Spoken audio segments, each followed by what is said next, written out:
Alligator Alcatraz est le dernier d'une série de développements qui pousse la campagne d'expulsion massive de Trump à de nouveaux extrêmes.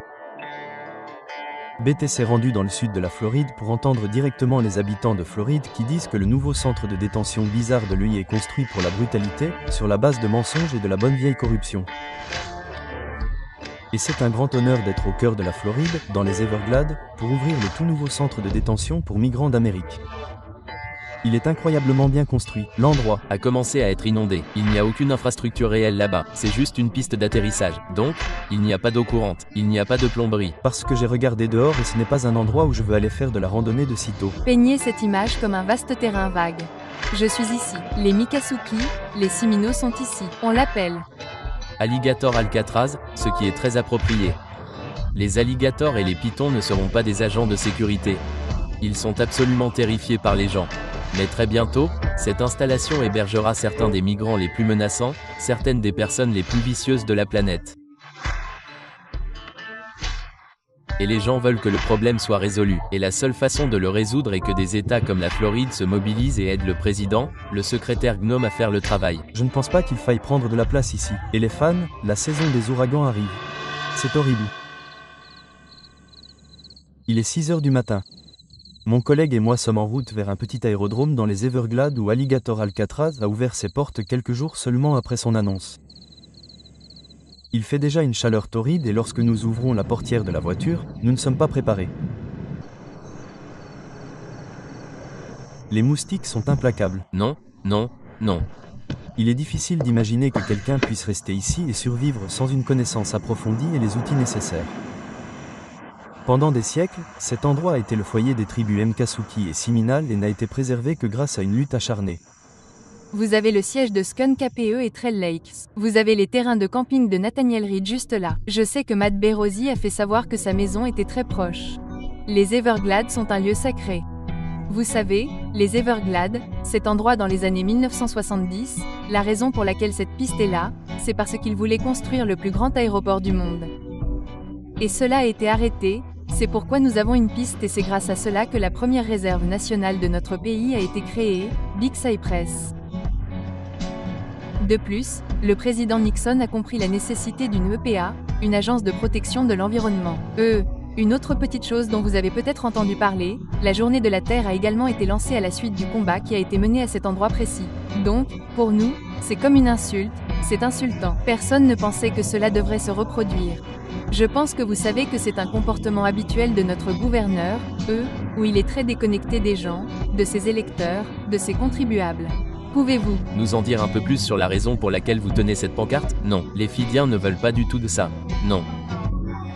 Je suis très favorable aux immigrés et j'ai un ami immigré que j'aide. Je serais dévasté s'il était arrêté et placé ici.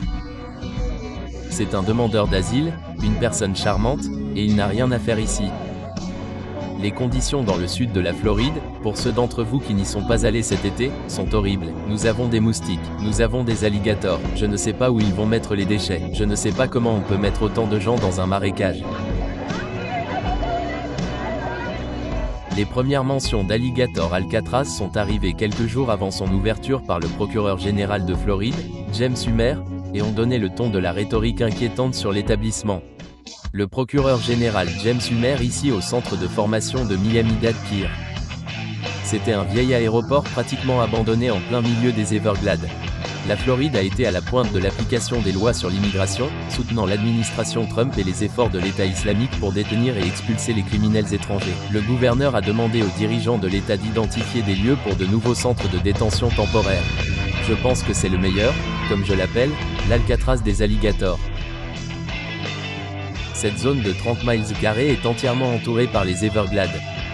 Elle représente une opportunité efficace et peu coûteuse de construire un centre de détention temporaire, car il n'est pas nécessaire d'investir autant dans le périmètre. Les gens sortent, il n'y a pas grand-chose qui les attend à part des alligators et des pythons. Nulle part où aller, nulle part où se cacher. Je pense que comme tout le monde, j'ai pensé que c'était une mauvaise blague. Quand je l'ai vu, je me suis dit, vous vous moquez de moi? Quand j'ai regardé la promo, c'était comme une promo mal faite.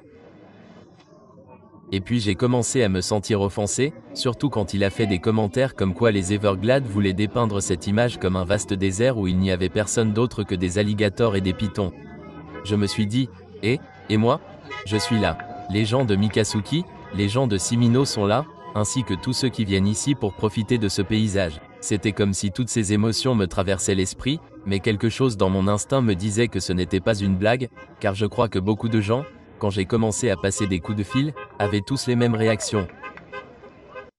Alors, comment Alligator Alcatraz est-il passé si vite d'un coup politique sur X à un centre de détention opérationnel qui coûtera un demi-milliard de dollars par an à gérer? J'ai parlé avec l'organisatrice des droits des immigrés et journaliste Damas Kennedy, qui dit que tout ce processus vole les habitants de la classe ouvrière de Fleety. Il y a quelques semaines, je crois, le 24 juin, si je ne m'abuse, le procureur général James Husmeier, qui avait été nommé à ce poste par le gouverneur DeSantis, a annoncé qu'ils allaient venir déterrer les terres, les saisir dans le comté de Miami et établir ce camp de détention pour immigrés. À l'origine, 20 millions de dollars de la FEMA, provenant, je crois, de leur division des abris d'urgence, allaient être utilisés pour cela. Le comté de Miami-Dade a refusé car le terrain n'a pas de prix. L'État de Floride a dit en gros, d'accord, nous allons le prendre. Et ils ont utilisé une proclamation d'urgence qui a été émise en janvier 2023 pour faire face au problème de la crise frontalière de Biden, qui n'était pas du tout une crise frontalière à mon avis. Ce décret d'urgence est complètement dépassé et hors du contexte actuel, n'est-ce pas? Peu importe, vous savez, il a fait ce que les autoritaires ont fait tout au long de l'histoire, c'est-à-dire éliminer les obstacles administratifs en gouvernant par décret. Et ils ont confisqué le terrain de Miami-Dade. Et en une semaine, ils ont construit ce camp de détention de fortune, un camp de concentration au milieu des Everglades. C'est complètement illégal. C'est juste une véritable saisie d'argent par la corruption. Ce centre va coûter 450 millions de dollars par an à gérer. Au début, l'État de Floride a déclaré « Ne vous inquiétez pas, nous allons obtenir de l'argent fédéral, de l'argent de la FEMA, de l'argent de la FEMA, d'ailleurs, pendant la saison des ouragans ici en Floride. Ne vous inquiétez pas, nous allons être remboursés pour cela. » Aujourd'hui, le gouvernement fédéral a déclaré « En fait, non, nous n'allons pas rembourser. » Et l'État de Floride s'est retrouvé avec la panoplie. Nous attribuons des millions de dollars de contrats sans appel d'offres à ces entreprises qui gèrent ce centre de détention et nous prévoyons un déficit de 2,8 milliards de dollars l'année prochaine dans l'État de Floride. Autre chose que je mentionnerai, j'ai pris des photos de cet endroit. Il y a plein d'entrepreneurs là-dedans. C'est une énorme ponction d'argent pour les entrepreneurs. Un entrepreneur ayant des liens politiques a obtenu un contrat sans appel d'offres de 20 millions de dollars. Et il ne s'agit que d'un seul entrepreneur. Et là-bas, si vous allez là-bas, ils le font. Et j'ai pris une photo de ça, ils mettent du ruban adhésif sur leur logo et le numéro du ministère des Transports américain pour leurs véhicules, ce qu'ils ne sont pas censés faire, eux, selon la loi. C'est vrai. Alors que la Maison-Blanche déclare maintenant qu'Alligator Alcatraz est un projet d'État, au cours de la même semaine, elle a promulgué une loi sur le budget de l'ICE qui dépassera le financement de la plupart des armées du monde entier. Les budgets des services de sauvetage sont considérablement réduits. Et pour les Fidiens, à l'une des périodes les plus dangereuses de l'année, j'ai parlé avec le conseiller municipal de Saint-Petersburg, en Floride, Richie Floyd, des besoins non satisfaits des habitants qui, dans certains cas, se remettent encore des ouragans dévastateurs de l'année dernière. Les choses ont été difficiles à Saint-Petersburg récemment, pour la classe ouvrière et honnêtement pour tout le monde. Après que l'ouragan Helen est arrivé et a inondé des milliers de maisons, nous avons été immédiatement, 2 semaines plus tard, frappés par l'ouragan Milton qui a inondé des centaines de maisons, renversé d'innombrables arbres et causé des dégâts considérables, pas seulement aux maisons des gens, mais aussi aux installations municipales. Cela a vraiment montré que nous étions dans une mauvaise passe en ce qui concerne nos infrastructures et notre préparation à ce que l'avenir nous réserve. Il y a des maisons qui n'ont pas été reconstruites alors que les subventions des organismes de secours en cas de catastrophe sont réduites pour les villes et notre comté. Nous avons perdu de l'argent sur les infrastructures de gestion des eaux pluviales qui nous avaient été promises. Et donc, voir un demi-milliard de dollars d'aide en cas de catastrophe être dépensé pour une prison, quelque chose qui a été construit en un instant pour faire disparaître des immigrants, c'est vraiment déprimant et vraiment inquiétant aussi, et ce n'est pas un signe de la santé de notre société en ce moment. La campagne d'expulsion massive de Trump repose sur le discours selon lequel les immigrés constituent une menace violente pour les communautés, en se concentrant souvent sur quelques cas de crimes graves. DeSantis et Trump affirment que l'Alligator Alcatraz est destiné aux pires criminels imaginables. Mais la population qui croît le plus rapidement dans les centres de détention de l'ICE est constituée d'immigrés sans antécédents criminels. Cette semaine encore, les législateurs de Floride l'ont confirmé dans le cas du centre de détention des Everglades, Bonavescamani. Nous sommes venus ici aujourd'hui pour en savoir plus sur la procédure suivie lorsque des immigrés sont amenés à la prison du comté d'Orange alors qu'ils sont détenus par l'ICE. Nous savons qu'à ce matin, environ 47 détenus sont ici simplement parce qu'ils sont détenus par l'ICE. Ils n'ont commis aucun crime et ne font l'objet d'aucune accusation pénale. La grande majorité d'entre eux sont en fait des latinos qui travaillent dans le bâtiment et qui ont été détenus et appréhendés lors d'un contrôle routier, et non pas lorsqu'ils commettaient un crime, car ils n'en ont commis aucun. Nous avons également pu confirmer sans équivoque que plusieurs détenus n'ayant commis aucun crime ont été transférés de la prison du comté d'Orange à l'ICE, où ils ont ensuite été emmenés à Alligator Alcatraz. Cela prouve que l'affirmation selon laquelle seuls les pires des pires sont emmenés à Alligator Alcatraz est un mensonge. Ainsi, alors que la campagne d'expulsion massive affirme qu'elle ne vise que les pires des pires, c'est un mensonge complet. Selon la famille de Frankel Reyes, un Vénézuélien qui a été expulsé vers la tristement célèbre prison CCOT au Salvador, dans leur maison du sud de la Floride, sa femme dit qu'elle s'inquiète tous les jours de ses conditions de vie. Fort Regular.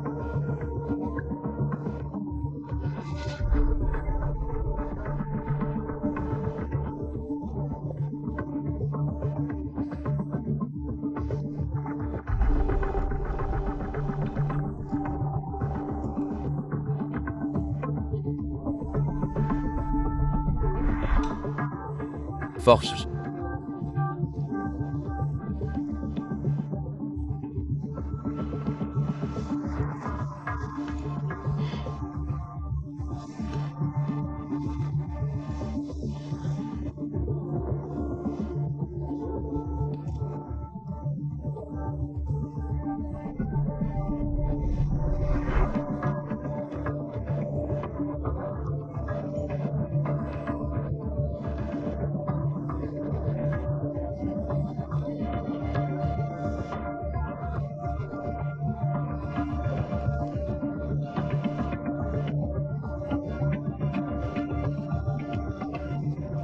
Venezuela étranger.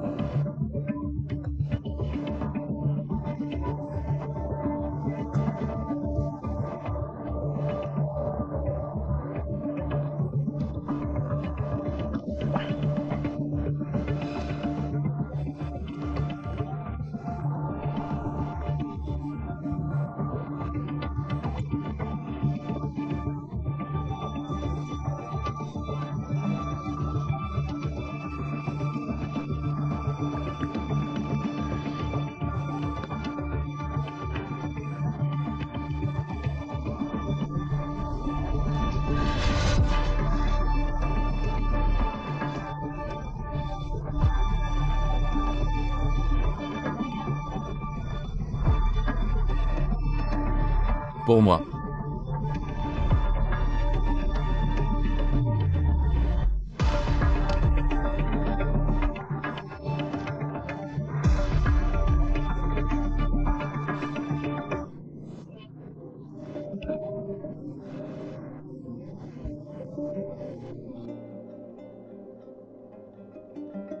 Franco-Ray est une histoire qui devient de plus en plus courante. Des immigrants sans antécédents criminels sont arrachés à leur famille et expédiés dans des endroits comme Secot et El Salvador où des violations des droits de l'homme sont largement alléguées. Aujourd'hui, beaucoup craignent la même chose à Alligator Alcatraz. Ce que sera réellement le centre de détention à l'intérieur est entouré de secrets. Alors que les influenceurs de droite étaient autorisés à déambuler dans les couloirs pour y lire des articles élogieux, les législateurs de Floride n'ont pas été autorisés à accéder à l'établissement dans le cadre de leurs fonctions officielles. Ouais, donc, vous savez, j'étais là aujourd'hui. Les gens sont là depuis quelques jours, quelques semaines. Je peux dire que j'étais là avec des législateurs de l'État qui ont tenté d'inspecter le site aujourd'hui, car en vertu de la loi de Floride, les législateurs de l'État peuvent visiter et inspecter sans préavis les centres de détention de l'État, n'est-ce pas? On leur a refusé l'accès à plusieurs reprises et on les a refoulés, n'est-ce pas? Donc, je dis ça pour que les gens sachent, mais on ne sait pas non plus exactement ce qui s'y passe. Je veux dire, hier, C'était un peu comme une grande ouverture. Ils ont eu cette conférence de presse ridicule et dégoûtante avec Trump, Vic Santis, le procureur général, d'autres, vous savez, des responsables de l'administration de Floride. Il y a eu des inondations et il y a des vidéos de ça. L'endroit a commencé à être inondé. Il n'y a aucune infrastructure réelle là-bas. C'est juste une piste d'atterrissage. Depuis que j'ai enregistré cette interview avec Tamas, les premiers messages de détenus de l'établissement ont été diffusés. Je suis Lamchi Lafiorura. Nous sommes à Alcatraz depuis vendredi. Il y a plus de 400 personnes ici. Il n'y a pas d'eau pour prendre un bain. Cela fait 4 jours que je n'ai pas pris de bain. La Figura continue en parlant de ce qu'il appelle les conditions de vie horribles à l'intérieur de l'établissement. Il n'apportait un repas qu'une fois par jour et il y avait des asticots. Il n'éteignent jamais les lumières pendant 24 heures. Les moustiques sont aussi gros que des éléphants. Pendant l'appel, Lafia passe le téléphone à d'autres détenus qui décrivent leur expérience. Ils ne respectent pas nos droits humains. Nous sommes des êtres humains, nous ne sommes pas des chiens. Nous sommes en pleine saison des ouragans. Vous savez, il arrive que des ouragans se forment dans l'Atlantique et nous avons 2 semaines pour nous préparer et évacuer. Et il arrive qu'ils se forment, vous savez, j'ai vécu ici toute ma vie. Parfois, ils se forment au large des côtes de l'île de Qatar ou des Bahamas et nous avons 2 à 3 jours pour les évacuer, n'est-ce pas? Donc penser qu'ils peuvent évacuer les 3 à 5 000 personnes qui sont censées y être détenues est absurde, dangereux et irresponsable. Il y a aussi des nouvelles vraiment inquiétantes aujourd'hui. Le Miami Herald a rapporté qu'un document de planification de 35 pages contenait un libellé indiquant qu'ils étaient prêts à y accueillir des enfants, des mineurs et des femmes enceintes. Inquiétant, n'est-ce pas? Je veux dire, inquiétant, inquiétant, inquiétant, vous savez, nous sommes vraiment inquiets et c'est vraiment très inquiétant pour nous que personne ne puisse réellement y entrer pour voir ce qui s'y passe. Le manque de transparence concernant l'alligator Alcatraz s'étend à l'impact environnemental. La construction du centre de détention a été réalisée en seulement 8 jours.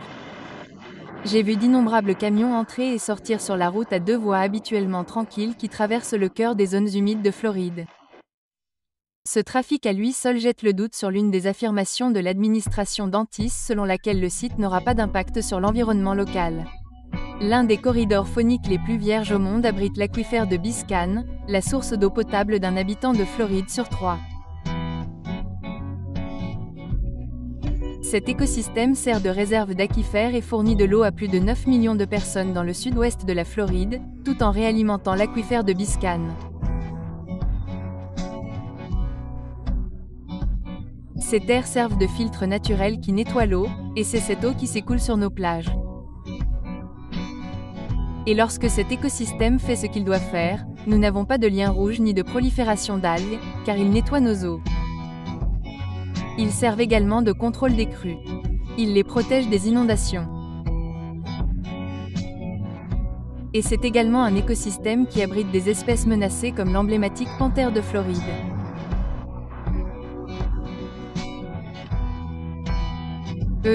C'est une très mauvaise idée, et c'est un projet irrationnel, parce que, comme je l'ai déjà dit, après tout l'argent que nous avons investi à tous les niveaux de gouvernement, tout le travail qui a été fait pendant plus de 5 décennies, maintenant nous voulons construire ce centre de détention ici sans répondre aux questions fondamentales, comme comment vont-ils gérer les déchets, comment Combien de personnes vont être ici? Y a-t-il sécurité?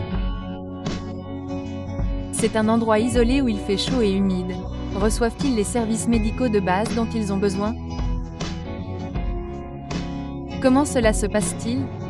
Cela garantit aux gens le respect des droits de l'homme et le traitement avec dignité. Et l'impact environnemental est multiple, n'est-ce pas? Nous sommes au cœur d'un habitat extrêmement sensible pour de nombreuses espèces menacées, au cœur des Everglades, juste entre les Everglades et le parc national de Big Cypress. Le plus grand tueur de panthères est d'être percuté par des véhicules. Nous avons installé une prison de 5000 personnes sur ce site, avec des personnes transportées en permanence. Ça va mettre beaucoup plus de voitures sur les routes. Ça va tuer beaucoup d'animaux sauvages, juste par ce truc. Mais on se dit que mettre 5000 êtres humains au milieu des Everglades, c'est tout simplement intenable pour l'eau. Ça va produire des déchets, ça va produire de la pollution lumineuse, ça va produire de la pollution sonore. C'est difficile de tout énumérer. C'est juste l'idée la plus absurde qu'on puisse imaginer. Et puis il faut prendre en compte le fait qu'une fois qu'ils auront construit ça, ils auront construit l'infrastructure et auront envoyé le président dans leur prison pour 5000 personnes. Ça ne va pas disparaître. Une fois que ces choses seront construites, elles seront construites. Et une fois que le président sera là, c'est là. Et ça va être un fléau pour le paysage qu'il faudra bien détruire à terme. Je serais contre, même si c'était 5000 scientifiques qui disaient qu'ils allaient sauver les Everglades qui y resteraient. Parce que les Everglades ne peuvent pas gérer ça. Je serais contre, même si c'était 5000 chiots mignons. Et j'adore les chiots mignons. Les Everglades ne peuvent pas gérer ça. Ils acheminent de l'eau et de la nourriture à 80 km de là et ils acheminent des excréments et du pipi à 50 mètres. C'est pour ça que ça coûte 1,2 million de dollars par jour à l'État pour faire fonctionner cette installation. Tout ça parce que le nom Alligator Alcatraz sonne bien. Ce n'est pas un endroit effrayant. Les alligators et les pythons ne seront pas des gardes de sécurité. Ils sont absolument terrifiés par les gens. Alligator Alcatraz. Nous disons non. Alligator Alcatraz, nous disons non. Pendant des siècles, les politiciens et les entreprises ont essayé d'apprivoiser et d'exploiter les Everglades.